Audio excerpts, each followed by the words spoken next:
Okay, our next topic is the reaction quotient.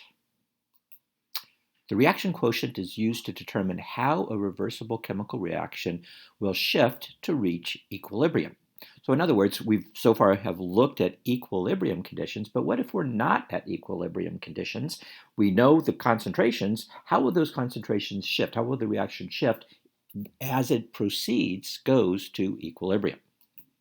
So again, let's look at our generic equation. And of course, we know that the equilibrium concentrations gives us the equilibrium constant.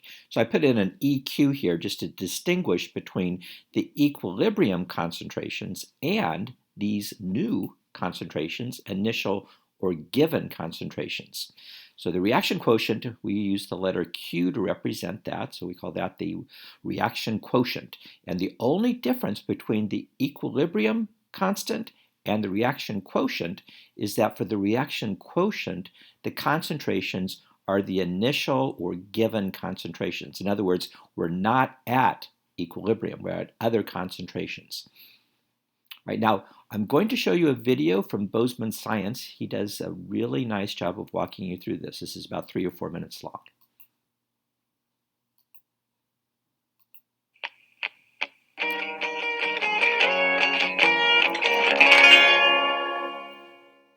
Hi, it's Mr. Anderson, and this is Chemistry Essentials, video 63. It's on the reaction quotient. One of my favorite games when I was a little kid was hide and seek. But lots of times at the end, you'd have one person who's still hidden, and the person who's searching for him can't find him. And so we would always play a game called hotter or colder. As they get closer, you would say you're getting warmer, you're getting hotter, and as you're moving away, you're getting colder. And that'd be an easy way for them to find that last person. And so in a reversible reaction, we have something similar. And so we identify K as the equilibrium constant, which is going to be a ratio of products to reactants in a reversible reaction. But that only occurs when we reach equilibrium, when we find what we're looking for. But in science, we have a reaction quotient, Q, which is going to be the same thing. It's calculated in the same way, but it's where we are before we actually reach equilibrium. So it allows us to see how far we are away. It's like playing hotter or colder. And so in a reversible reaction, the reactants become products become reactants, and over time, they eventually reach equilibrium. And when we reach equilibrium, we can calculate the equilibrium constant, which is simply K equal to the concentration of products divided by the concentration of the reactants. But along that pathway, we could also calculate Q, which is going to be the concentration of products to reactants at any given time. And over time, Q is going to approach and eventually become K once we reach equilibrium. And so a model kind of works like this. Imagine if we have a free energy diagram and this ball is going to roll back and forth, but let's say it eventually stops right here. At the bottom is going to be K, and where it's at now would be Q, so we know that it's going to move towards the left. If we let it roll a little bit more, it eventually pauses. Now we have a new Q. Now we know that it's going to move right, and eventually it's going to reach K, or that equilibrium. And so if we use an energy diagram like this, K is going to be right here, and Q is going to be anyway along that path.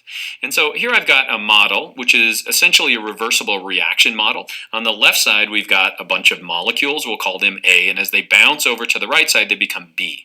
And so what I'm doing is simply keeping track of the number of reactants and products. Reactants are going to be green and products are going to be red, and I'm keeping track of that every 50 seconds. And you can see that it varies at the beginning. At the beginning, you can see here that we had 100 reactants and 0 products, but right now, as we get 350 seconds in, it's starting to stabilize. And so I could gather data in a model kind of like that. Now I'm going to take this data and I'm going to graph it, and we're going to have a graph that looks like this. So at the beginning, we have all reactants and 0 products, but you can see over time it's eventually reaching this equilibrium. And so let's say that at the end we reach equilibrium. And again, this is simply a model, but how would we calculate that equilibrium constant?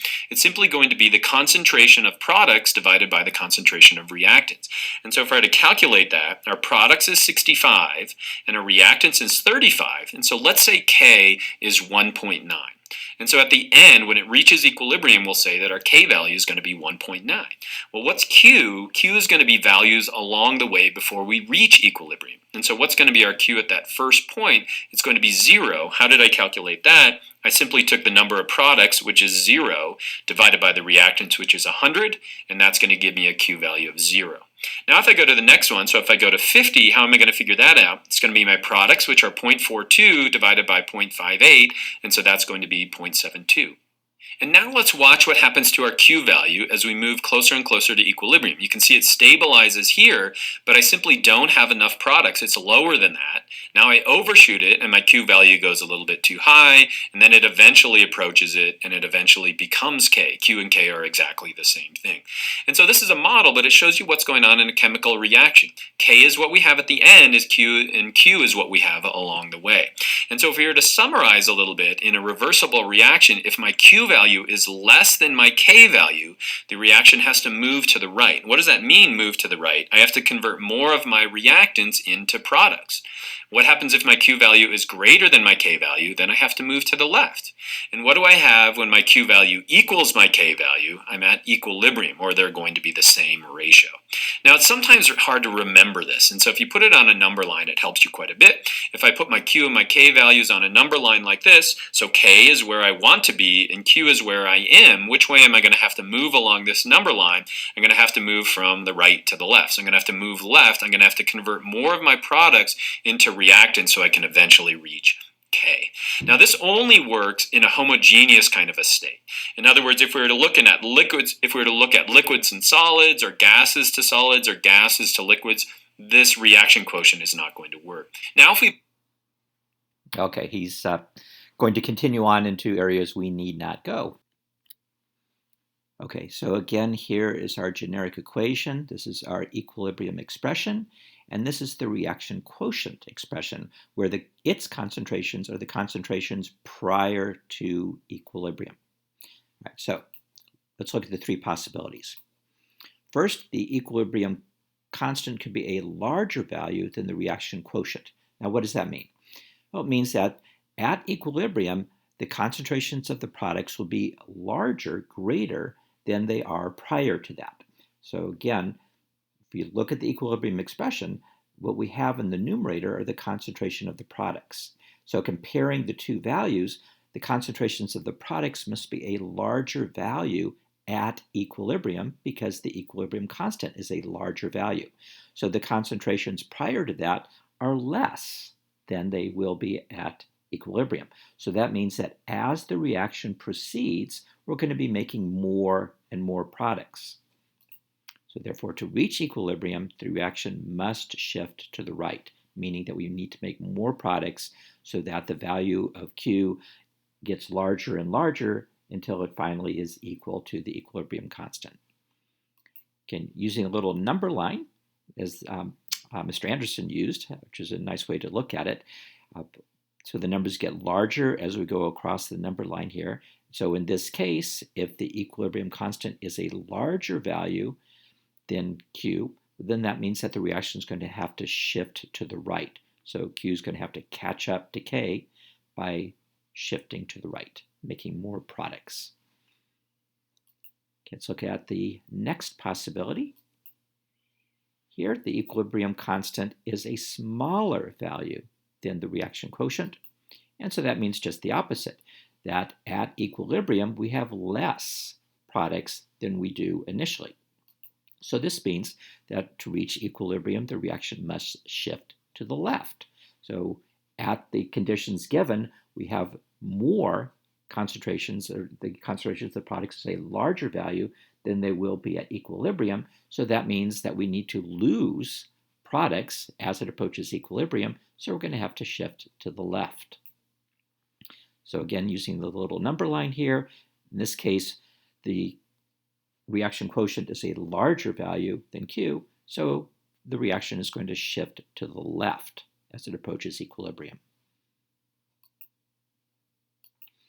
And then, of course, we have the possibility that the equilibrium constant and the reaction quotient are equal to one another. And so that is the rare instances where they're at equilibrium. If the value of Q that you're asked to calculate is, in fact, the equilibrium constant, well, then the reaction is at equilibrium. They're equal to one another. Okay, so let's look at a couple of practice problems. Given at a given temperature, so we're not specifying any specific temperature, but at a given temperature, meaning that it's not going to change, the equilibrium constant is 0.0602 for this reaction, again, the synthesis of ammonia. Given the following concentrations, determine how this reaction will proceed or shift as it goes to equilibrium. So these are our initial or given concentrations. So what we need to do is calculate the reaction quotient. We already know what K is equal to. We need to determine from these concentrations where are we at and how will the reaction proceed, shift, as it goes to equilibrium. So our reaction quotient expression, plugging in the concentrations that were given, we get 0.256. So what we need to do is to compare that number to the known equilibrium constant, and of course that is a larger number than the equilibrium constant. So if the equilibrium constant is smaller than the reaction quotient, then the reaction is going to shift to the left. Let's look at another example. All right, same reaction, same equilibrium constant, new concentrations. Plugging those concentrations into our reaction quotient expression. And you might pause the video, see if you can get the answer. And the answer is 3, 2, 1, 0.0562, which of course is a smaller value than the equilibrium constant. So therefore the reaction shifts to the right.